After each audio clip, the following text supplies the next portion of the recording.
நல்லா இருக்கீங்களா? இப்போ பார்த்தீங்கன்னா மாசி துவையல் தாங்க அரைக்க போகிறோம். இதாங்க மாசி. மாசி வந்து முழுசாக தான் இருந்துச்சு.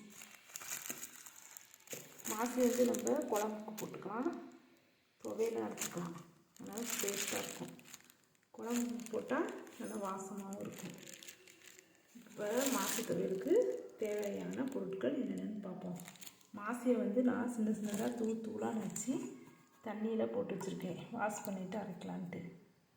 தேங்காய் சிறிதளவு, வெங்காயம் சின்ன வெங்காயம் ஒரு 3, பார்த்திங்கன்னா பச்சை மிளகாய் 3 எடுத்து வச்சுருக்கேன், உப்பு சிறிதளவு. அவ்வளோதாங்க இந்த மாசி சம்பளுக்கு தேவையான பொருட்கள்.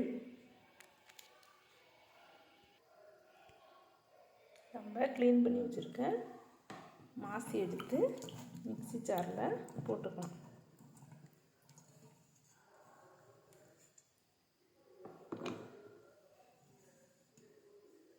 மாசியை வந்து கட்டியாக போட்டால் மிக்ஸியில் அரைப்படாது. அதனால் குழம்புக்கு போடுறதுனாலும் இந்த மாதிரி சின்ன சின்னதாக நச்சு குழம்புக்கு போட்டுக்கணும். துவையல் அரைக்கிறதுனாலும் பொடி பொடியாக நச்சுட்டு அதில் போட்டுக்கலாம். பார்த்திங்கன்னா தேங்காய், நம்ம தேங்காய் துருவி வச்ச தேங்காய் அதையும் இதில் போட்டுக்கலாம்.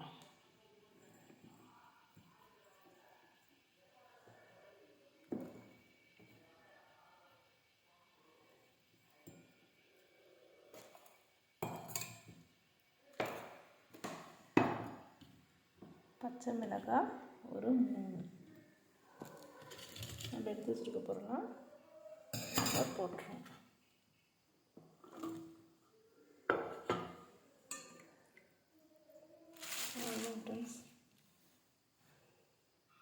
இப்போ வாங்க இதெல்லாம் அரைச்சிட்டு வந்துடும்.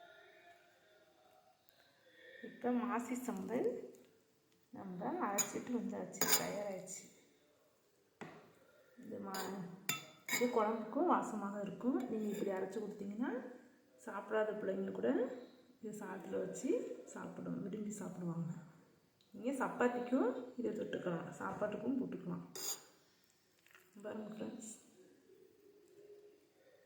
இந்த வீடியோ உங்களுக்கு பிடிச்சிருந்தா லைக் பண்ணுங்கள், ஷேர் பண்ணுங்கள், சப்ஸ்கிரைப் பண்ணுங்கள்.